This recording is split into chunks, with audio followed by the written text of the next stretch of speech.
Kahit gulat na gulat si Nanding sa mga nalaman tungkol sa tunay na katauhan ng diwata, ay mas pinagtuunan niya ng pansin ang diablong kaharap. Hindi na mahalaga sa kanya kung saan man nagmula si Amihan. Ang hangarin niya ay puksain ang demonyo na umubo sa kanilang lahi na matagal niya nang pinaghahandaan kung bakit kinailangan niyang magpalakas. Azazel, naparito ako upang pigilan ang napipinto niyong laban ni Nanding. Nang malaman ko na ikaw palang demonyong lumitaw dito sa lupa, agad akong nagtungo rito. Itigil mo lang tangkang pagsakop sa mundo ng mga tao. Bumalik na kayo sa daigdig kung saan kayo nababagay. Lisanin niyo ang mundong ito. Mahinahong wika ni Amihan sa Diablo. Sino ka para utusan ako? Bakit hindi na lang ikaw ang bumalik sa paraiso mo? Teka lang, matanong nga kita. Bakit ka nag-aalala sa buhay ng mga nilalang na nandito ngayon? Nangangamba ka ba sa buhay ng birdugong yan? Mula sa kinatatayuan ko, dinig ko ang tibok ng iyong puso. Mukhang malalim ang paghuhugutan mo, Gabriela. Hindi marunong magsinungaling ang puso. Nababasa ko kung ano ang nilalaman nito. Ngayon alam ko na kung ano ba talaga ang pakay mo rito. Napastangan. Hanggang ngayon tuso ka pa rin. Mahilig kang manghimasok sa damdamin ng iba. Wala kang pinagbago. Taglay mo pa rin ang kakayahang yan. Likas sa akin ang ganitong abilidad. Isa lamang ito sa mga angking kong katangian. Saka itigil na natin tong usapan, Gabriela. Kung pipigilan mo ko, ihanda mo yung sarili. Ako mismo ang maghahatid sa iyo sa kamatayan. Hindi na nagpigil pa ang Diablo. Matapos sabihin yun, mabilis na sinalakay nito ang diwata gamit ang mahahaba at matutulis na kuko. Ideolohiya at taktika ang papagitan sa laban. Agad namang nasangga ni Nanding ang atake. Pumaharap siya sa diwata upang salagin ang bangis ng Diablo. Di siya makakapayag na mapahamak ang mayuming nilalang na pinagkakautangan niya ng malaki. Ako lang kalabanin mo. Kaya huwag mo nang idamay dito sa Amihan. Ngayon magtuos tayong dalawa kung sino ba sa atin ang higit na mas makapangyarihan. Magagawa mo lang paslangin ng diwata kapag patay na ako. Wika ni Nanding bago nagpakaula ng malakas na suntok gamit ang magkabilaang kamay. Halos nayanig ang panga ng Diablo at tumilapo nito sa malayo. Sumadsad ang mga paa nito sa lupa at nag-iwan ng malalim na bakas na mahabang hukay. Mahusay, pinapahanga mo talaga ako ng husto, Nanding. Ginaganahan akong lumaban. Ipapakita ko sa iyo ang tinatago kong kapangyarihan. Nakangising wika ng Diablo. Si Nanding na ang unang sumalakay. Nais niyang mailayo ang Diablo sa pangkat ng mga diwata upang hindi sila madamay. Sunod-sunod niyang binasiwas ang sandata na palagi namang nasasangga ng Diablo. Magkakasunod ang palitan nila ng atake. Ang pagbanggaan ng dalawang talim ay umaasik ng apoy. Ang malakas na kalansing ay tumatago sa pandinig ng mga nilalang. Masyadong dikit ang sagupaan, ngunit di nagtagal ay nagiging lamang ang birdugo sa laban. Maraming alam na taktika si Nanding at dalubhasa sa paggamit ng espada, kaya biglang tumagilid ang kalaban sa pagitan ng Diablo. Isang pagsalakay ang di naiwasan. Sargong bumaon sa katawan nito ang gintong espada at sinundan pa ng malalim na hiwa sa dibdib. Hindi kasi nito nabasa ang galaw ni Nanding, na tila parang sumasayaw sa hangin ang sandata.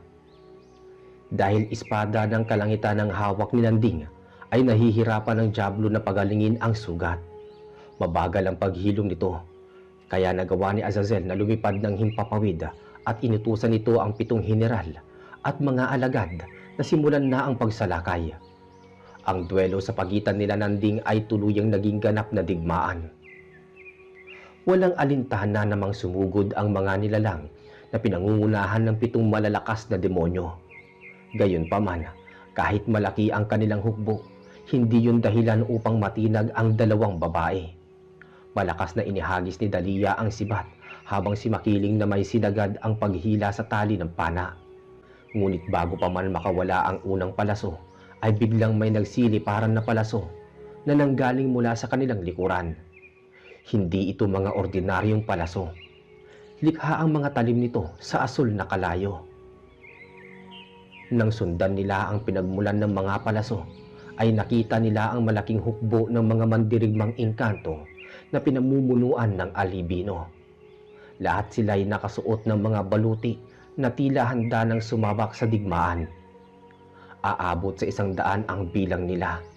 Bukod sa pana ay may mga espada pang nakasabit sa kanilang mga bewang. Nagitla naman ang mga diwata, lalo na si Amihan. Hindi sila makapaniwala na makikipagtulungan ang mga engkanto sa pakikidigma. Hindi saklaw ng maharlikang diwata ang mundo ng mga Alibino, kaya wala siyang karapatang pigilan ang mga ito. Ang tuktok ng banal na bundok ay binalot ng malalakas na pag-angil, hiyaw, kalansing ng metal, pagaspas ng hangin, at nakabibinging daluyong ng kulog at kidlat. Ang tugatog ay balot na balot ng lagima. Anong gagawin natin mga kapwa ko diwata? Hahayaan na lang ba nating dumanak ang dugo sa lupain ito? Kataas-taas ang diwata, ikaw ang magpapasya kung ano ang dapat nating gawin. Kung ano ang sasabihin mo, yun ang aming susundin. Nababahalang tanong ng isang diwata. Wala tayong dapat gawin. Labag sa batas natin ang makialam sa mundo ng mga mortal. Nandito tayo para pigilan ng dyablo sa tangkang paghasik nito ng lagim. Ngunit hindi ko nabago ang kanyang isipan. Magtiwala na lang tayo kay Nangding. Umasa tayo, nagagabayan siya ng tagapaglikha. Yan ba talaga ang pasya mo, Amihan? Hindi na ba ito mababago? Alam naming lahat na malaki ang tiwala mo kay Nangding. Ngunit paano ang mabubuting nilalang na nakikipaglaban ngayon sa kampo ng kadiliman? Siguradong marami sa kanila ang masasawi. Turan ng isang diwata. Ginusto nilang lumaban. Handa silang isakripisyo ang sarili nilang buhay upang protektahan ang kanilang teritoryo. Ang lupaing kinatatayuan natin ay bahagi ng kanilang mundo. Hindi lang sila lumalaban para sa kanilang sariling interes. Nakikipaglaban din sila bilang pagtanaw ng utang na loob kila Nangding at Makiling. Sabi ni Amihan. Lahat ng binitawang salita ni Amihan ay lubhang mabigat sa kanyang puso't isipan. Dahil ang totoo ay labis siyang natatakot na maaaring mangyari kay Nangding. Gusto niya itong tulungan at handang labagin ang batas. Tinitimbang niya muna ang kaganapan bago kumilos para tulungan ang binata. Habang nagpapagaling ng sugat ang dyablo sa alapaap, hinarap muna ni Nangding ang ilan sa mga heneral. Sabay-sabay niya itong nilabanan. Inaasahan din niyang hindi magiging madali paslangin ang isang demonyong may mataas na antas, sapagkat bawat heneral ay hindi nalalayo ang taglay na kapangyarihan sa kanilang Panginoon. Bagamat lalong pinaghuhusay ni Nangding ang sarili, naisip niyang wag nang magpigil ng lakas at ibuhos na lamang ang kalahating porsyento ng kanyang kapangyarihan. Makalipas ang ilang minutong digmaan, 3 malalakas na demonyo ang binawian ng buhay sa kamay ng birdugo gamit ang pag-ulan ng sibat na gawa sa kidlat. Subalit ang paraang ito, gamit ang buong kapangyarihan ng gintong espada, ay kumukonsumo ng napakaraming enerhiya, kaya di maiiwasang manghina siya matapos yung gawin. Samantala, nakikipagsabayan naman ang dalagang si Dalia. Kabisado na nito gamitin ang sibat na taglay ang malakas na birtud. Mas namamanipula na nito gamitin ang sandata di tulad ng dati. At dahil malayuan ang paggamit nito ay napapalawak niya ng husto ang atake na sino mang tamaan ay siguradong may kalalagyan. Wala namang nakaligtas sa mga palaso ni Makiling. Higit na malakas ang kamandag nito kumpara noon nang harapin nila ang unang pangkat ng demonyo. Ang mga tinatamaan ng mga palasong may lason ay tuluyang naninigas ang kalamnan. Tagus ang epekto nito hanggang buto, kaya paralisado ang kalaban. At ang mga nakabulagta sa lupa ng mga demonyo ay tinutuluyan ng mga albino gamit ang kanilang kampilan. Matapos masawi sa kamay ni Nangding ang 3 heneral, panibago sa Natitirang 7 ang kailangan niyang lampasan. Pinalibutan siya ng mga ito. 4 laban sa 1 ang magiging labanan. Kahit hingal sa paghinga at nababanaag ang pagod, ay nagpatuloy lang si Nanding. Sabik pa rin siyang lumaban at bakas sa mukha ang tagumpay. Para sa kanya, ang pakikipaglaban sa bingit ng kamatayan ay isang masayang laro.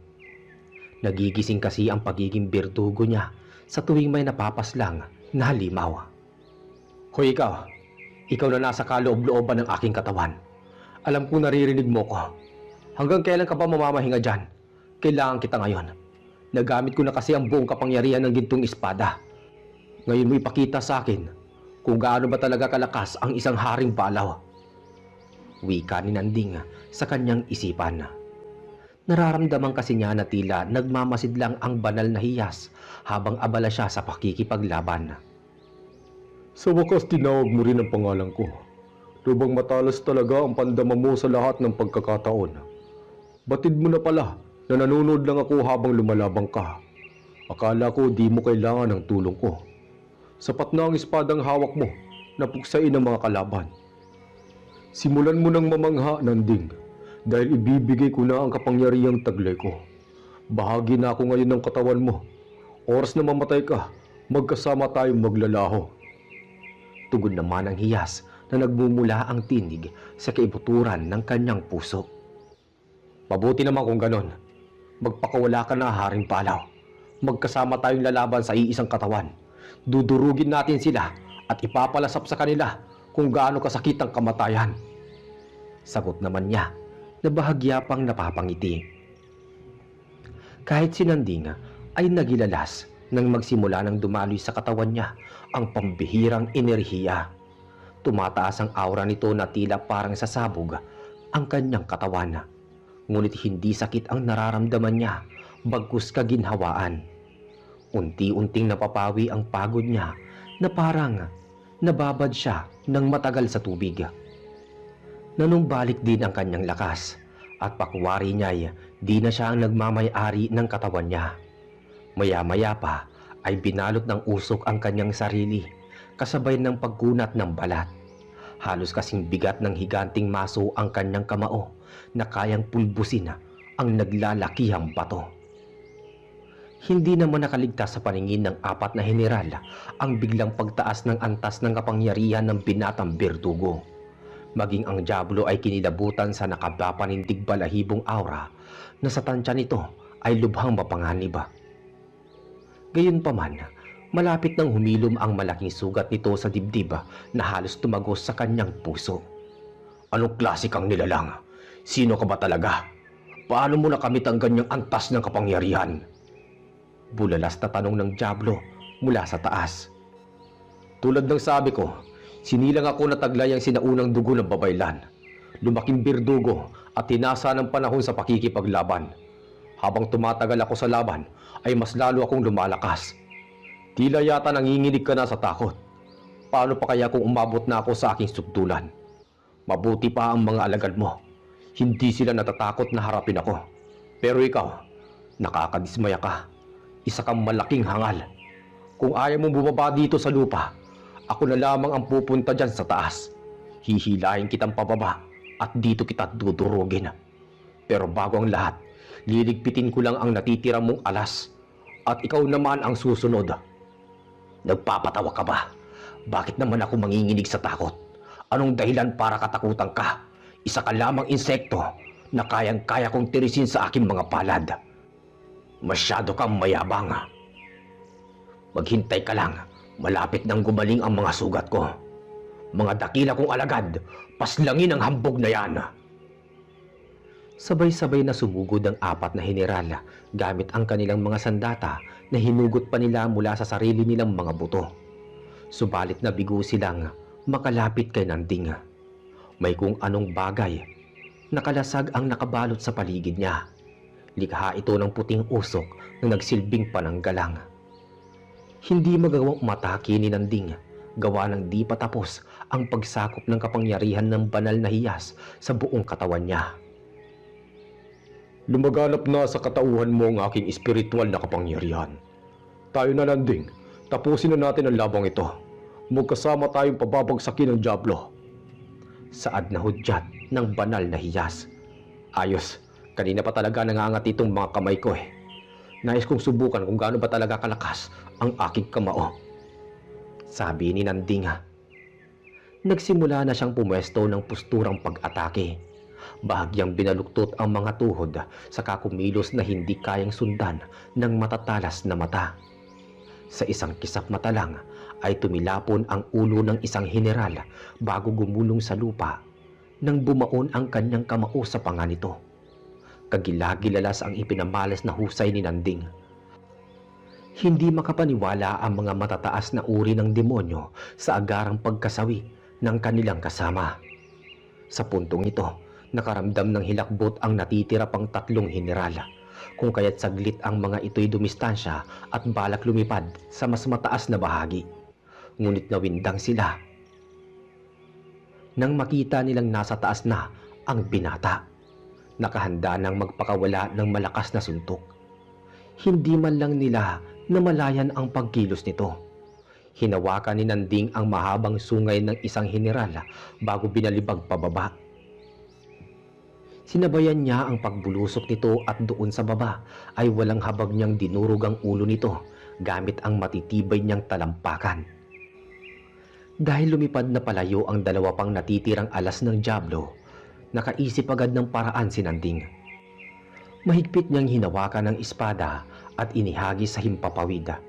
Halos tumagos sa katawan ng demonyo ang sandata at asintadong nabutas ang dibdib, kaya mabilis itong bumagsak at ikinumpas niya ang kanyang kamay at tila parang bumirang na bumalik sa kanyang mga kamay ang gintong espada. Dahil humihinga pa ang nilalang kahit butas na ang katawan nito, ay walang habas niyang tinabas ang ulo nito. Doon kasi ang kahinaan ng kalaban. Kailangan silang pugutan ng ulo upang hindi na muling mabuhay. Likas kasi sa matataas na uri ng demonyo ang maghilom ng mabilis ang kanilang katawan. Nagagawang mabuo ulit ang mga nasirang sisula. Panginoong Azazel, pambihirang taglay niyang lakas. Hindi ko masukat kung hanggang saan ang limitasyon ng kanyang kapangyarihan. Mabilis lang tinapos ang buhay ng mga kasama ko.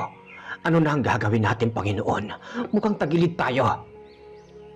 Wika ng isang general na nilamon ng matinding takot. Bakit ka nasisindak sa mortal na yan? Isa lamang siyang mababang uri ng nilalang. Nagpabaya ang mga kasama mo, kaya sila namatay. Ngayon, humilom na ang mga sugat ko, nanumbalik na ang aking lakas.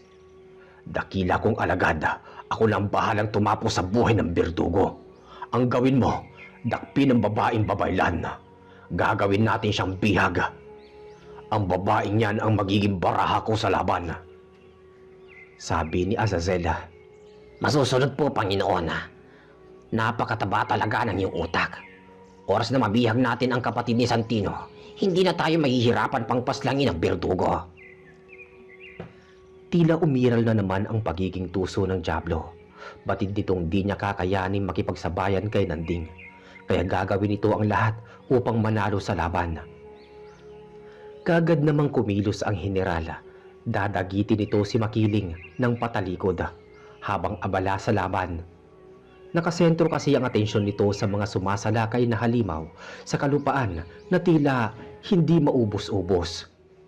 Napansin naman ni Dalia ang malaking demonyo na lumilipad ng paikot-ikot sa pinakamataas na bahagi ng himpapawid. Dahil nagmula ito sa angkan ng mga aswang at likas ang matalas na pandama at paningin, ay batid niyang may masamang binabalak ang nilalang na nakaligtas sa kamay ni Nanding. Umalis ang dalaga sa kanyang pwesto, humakbang palayo sa pinagdarausan ng digmaan, nagtungo sa masikip na pwesto na napaliligiran ng matatayog na puno. Ang balak ni Dalia ay palihim na magmasid kung ano ang binabalak ng dambuhalang demonyo, lalo ito na lamang ang natitirang malakas na alagad ng Diablo. Samantala, nang makahanap ng magandang pagkakataon ang general, ay matulin itong lumipad upang dakpin ang babaeng babaylan. Subalit hindi nito batid na may nag-aabang sa kanya na nakahandang kitilina ang kanyang buhay. Bago pa man bumaon sa balikat ni Makiling ang matulis na kuko at paa, ng dambuhalang nilalang, ay paulit-ulit na bumaon sa kanyang mga katawan ang sibat na minanipula ng dalaga mula sa malayong distansya. Matapos nito makatamo ng maraming pinsala, ay pagsigsag-sigsag itong lumipad bago bumulusok sa lupa. Sumadsad ito sa mismong harapan ni Makiling. "Makiling, isentro mo lang ang iyong atensyon sa paparating pang kalaban. Ako nang bahala sa isang yan. Hindi ko na patatagalin ang kanyang buhay," sabi ng pinuno ng mga albino. Tumangulang si Makiling bago nagpakawala ng palaso sa papalapit na nilalang. Walang pakundangan namang tinabas ng albino ang ulo ng dambuhalang demonyo. Dinampot nito ang pugot na ulo at sumigaw ng malakas na patay na ang panghuli sa 7 henerala. Sumiklab naman ang mga galit ng Diablo dahil nabigo ang kanilang plano. Samantala walang pagsidlan ang ngiti sa labi ni Amihan. Natuwa ito dahil humihina na ang hukbo ng mga kalaban. Higit sa lahat, walang nasawi sa pangkat ng mga engkanto. Ngunit marami ang sugatan. Gayunpaman, kagalakan ang namutawi sa mga diwata. Animoy hindi sila pinabayaan ng dakilang tagapaglikha. Hindi nila kailangan pang makialam sa nagaganap na madugong digmaan. Paano yan? Mukhang pumapanig sa amin ng tagumpay. Ang inaasahan mong mga heneral ay tuluyan ng naglaho. Mukhang mahihina na lang talaga ang natitira mong alagad. Kayang-kaya na silang puksain ng mga kasama ko. Tayong dalawa na lang ang nakatayo rito. Kaya humanda ka, pababagsakin kita. Dudurugin ko pati ang kaluluwa mo.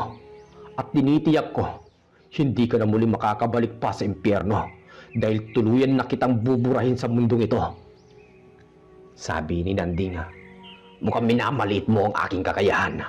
Tiyakin mo muna na matatalo mo ako, mortal. Pare-pareho lang kayo ng mga babaylan. Hambog at palaging nagmamagaling. Kagaya ni Santino, pagbabayarin kita sa paghahamak mo sa akin. Sa namumuong pot at galit ng Diablo, ipinakita na nito ang tunay niyang anyo bilang prinsipe ng kadiliman. Muli itong nagpalit anyo, dahan-dahang napupunit ang kanyang balat. Ang mga malalapad nitong pakpak ay lalong bumuskad. Umusbong ang panibagong katawan bilang dambuhalang halimaw. Humaba ang mga kamay at paa at lalong tumulis ang buntot.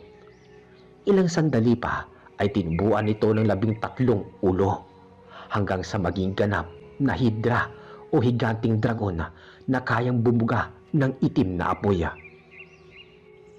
Pagmasdan mo ang kumpleto kong anyo. Ngayon manginig ka sa takot dahil uubusin ko lahat ng buhay sa mundo. Pagyayabang ng higanting halimaw, umangil ito ng malakas bago lumipad. Walang tigil ito sa paghalakhak habang nasa alapaap. Sa bawat magaspas ng mga pakpak ay tila parang bagyong humahagupit. Ilang saglit pa ay bumuga ang 13 ulo nito ng apoy. Lumalagablab ang itim na bulang apoy sa kalupaan. Nasusunog ang mga puno at nagmistulang sapin ng bulkan ang banal na bundok. Pati ang mga demonyo ay nadamay sa pagsiklab ng sunog. Nagbigay babala naman si Nanding sa kanyang mga kasama na kailangan nilang lumayo ng husto kung kinakailangan. Aniya, siya naman ang bahala sa higanting nilalang. Kung hindi sila lilikas, ay posibleng kainin sila ng apoy. Ang tuktok ay napuno ng hiyaw mula sa mga nasusunog na katawan ng demonyo. Hindi mahalaga sa Diablo ang buhay ng kanyang mga alagad. Ang tanging hangad lang nito ay malupig ang birdugo. Patuloy lang ito sa pagbuga ng apoy. Samantala, habang unti-unting natutupok ang banal na bundok, ay biglang nakaramdam ng pananakit ng ulo ang maharlikang diwata. Nagugulumihanan si Amihan kung bakit tila may mga pangitain siyang nakikita sa kanyang isipan. May alaalang bumabalik tanaw na bahagi ng kanyang nakaraan.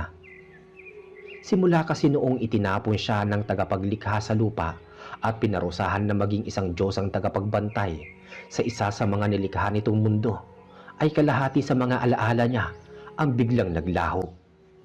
Ang dahilan kung bakit siya pinarusahan ay nakipagsabwatan siya sa mga rebelding anghel na gustong pabagsakin ang lumikha sa kanila. Bagamat sa pakikipagsabwatan niya ay isang lihim ang kanyang natuklasan. Nais ni Lucifer na palitan sa trono ang tagapaglalang, kaya bumaliktad siya at nagsumbong sa mga arkanghel na pinamumunuan ni Metatron na taglay ang kapangyarihan ng kidlat at kaya manipulahin ang panahon. Habang nasa ganoong sitwasyon ang maharlikang diwata, biglang may bumukas na lagusan at niluwa nito si Kislap. Mga kaibigan kong diwata at engkanto, pati na rin kayo Makiling at Dahlia. Magmadali kayo, pumasok na kayo dito sa lagusan bago pa man matupok ang lupaing ito. Ipaubayan na lang natin kay Nanding ang lahat. Magtiwala na lamang tayo sa kanyang kakayahan. Sabi ni Kislap. Kislap, isama niyo rin sa inyong paglikas ang iba pang nilalang na naninirahan dito. Palabas na sila sa kanilang mundo. Saad ni Amihan na patuloy na iniinda ang sakit ng ulo. Bumukas ang pinto ng kabilang daigdig at nagsilabasan ang napakaraming engkantong kabilang ang mga bata. Nang makapasok ang lahat sa lagusan patungo sa mundo ng mga diwata, ay napaiwan itong si Amihan. Amo, ano pang ginagawa mo? Halika na rito at magsasara na ang lagusan. Patawad, ngunit hindi ako sasama sa inyo. Patawarin niyo ako mga kapatid kong diwata. Kayo na ang bahala sa mundong kinaiingatan ko sa mahabang panahon. Sagot naman ni Amihan na tila batid na ni Kislap ang ibig ipahiwatig nito. Nang maglaho ang lagusan ay mas lalong namilipit sa sakit ang diwata. Biglang nagdilim ang kanyang paningin pagkatapos lumitaw ang mga naburang alaala. Dito ay nakita niya ang sarili na isa pa siyang ganap na anghel. Sumariwa sa kanyang isipan ang bawat kahinaan ng demonyo kung papaano ito mamamatay gamit ang kanyang abilidad na maaari niyang ikapahamak.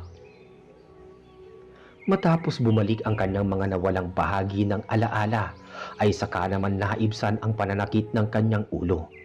Naging seryoso ang muka at banayad na tumayo. Sa ngalan ng pag-ibig, handa na si Amihan na ialay ang sariling buhay alang-alang kay Nanding.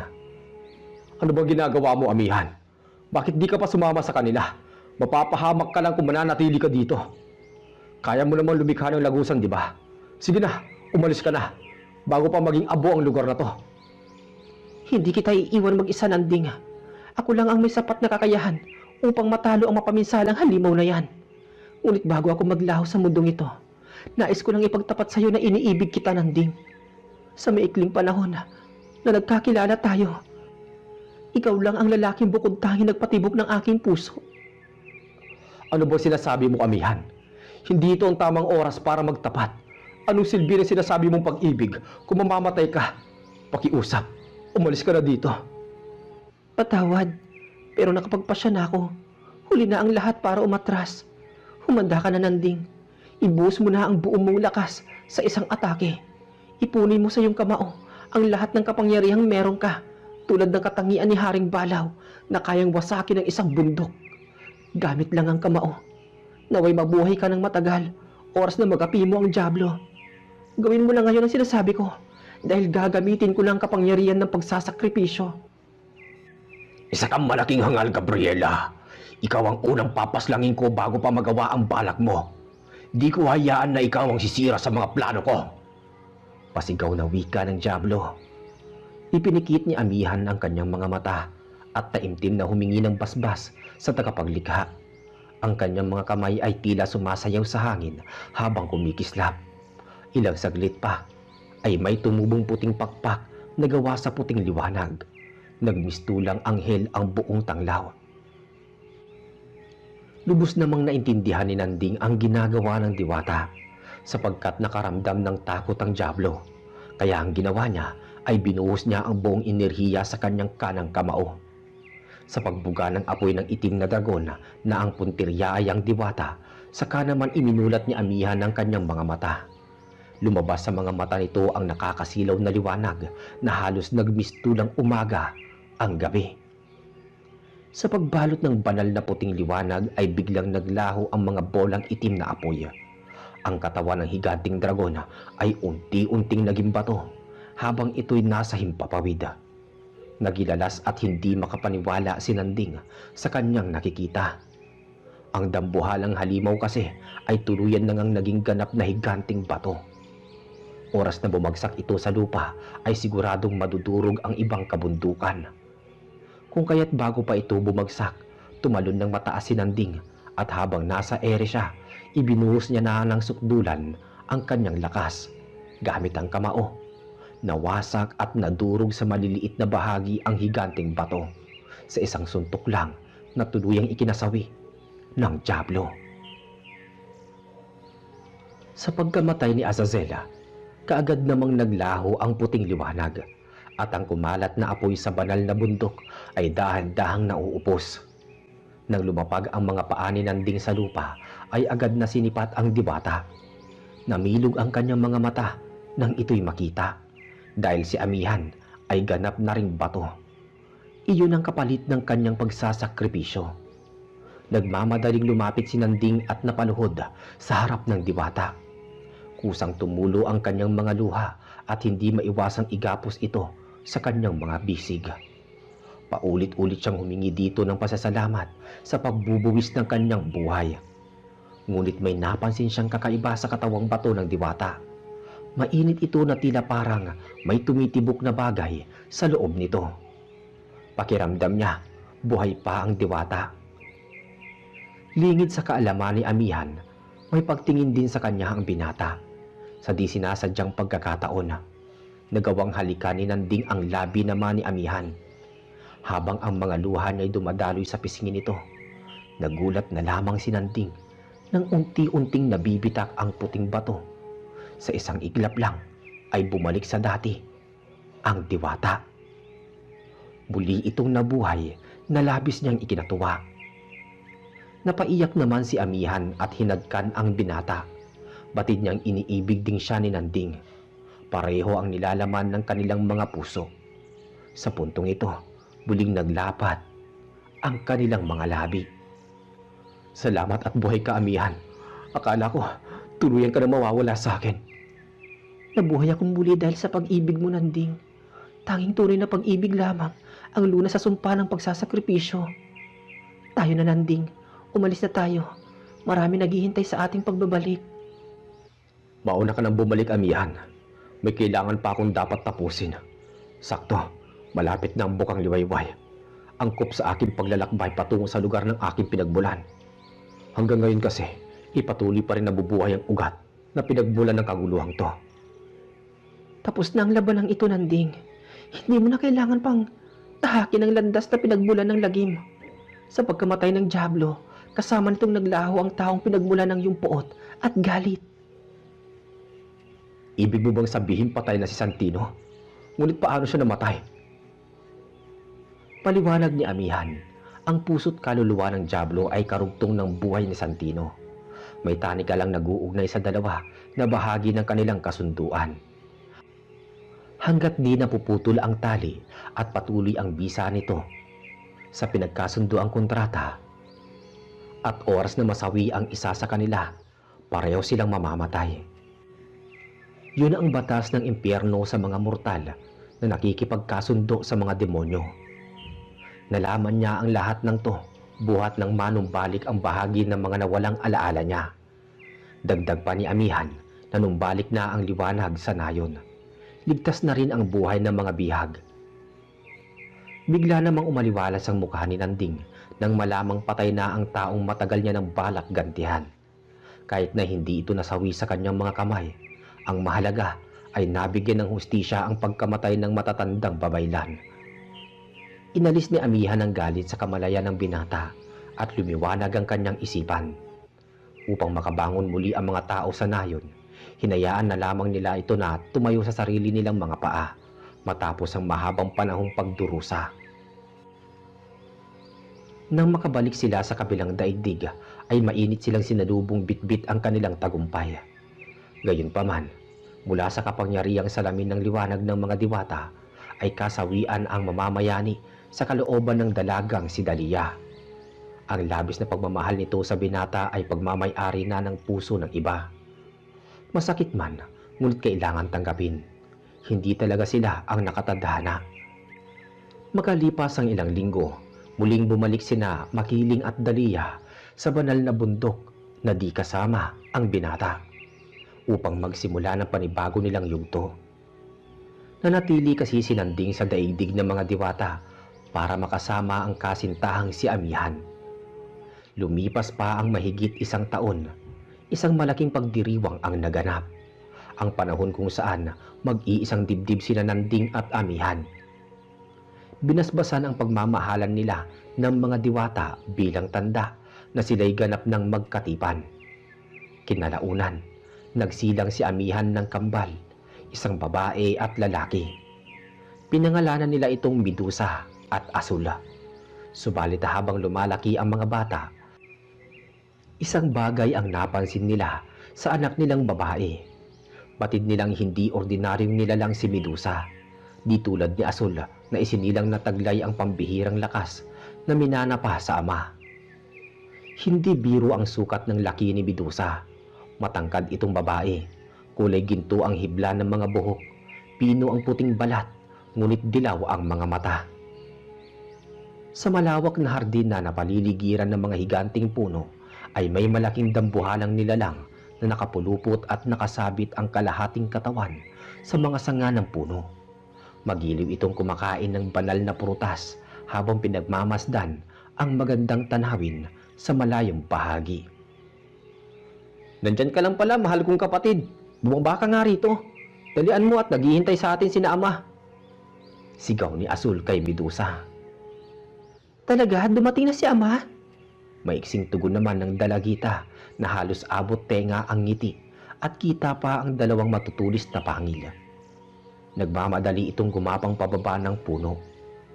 Nang makatungtong sa lupa ay bumalik sa dating anyo bilang diwata.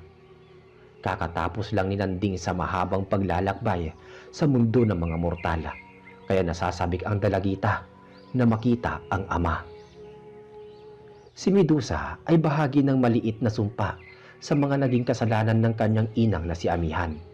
Isinilang na kalahating diwata at kalahating ahas. Gayunpaman, kahit mabalasik ang isa nitong pagkatao, di mapagkakaila na busilak naman ang kanyang puso at labis ang pagmamahal nito sa kalikasan, lalo na sa mga hayop. Samantala, sa isang liblib na kabundukan ay isang pulang nilalang ang isinuka ng lupa. Nagmula ang nilalang sa makapal na itim na hamog na bigla na lang lumitaw. Isang nilalang na 7 metro ang taas. Mahaba ang kuko at ngipin. Mahaba ang matulis na buntot. Baluktot ang dalawang sungay at malalapad ang pulang pakpak. Isa na namang makapangyarihang demonyo ang maghahatid ng dilubyo sa mundo ng mga tao. Mapipigilan kaya ito ni Nanding? O di kaya ang magkapatid na Asul at Medusa ang magsisilbing bagong tagapagligtas ng sanlibutan? At si Asul na nga ba ang bagong hihiranging birdugo na may dugong babaylan at diwata?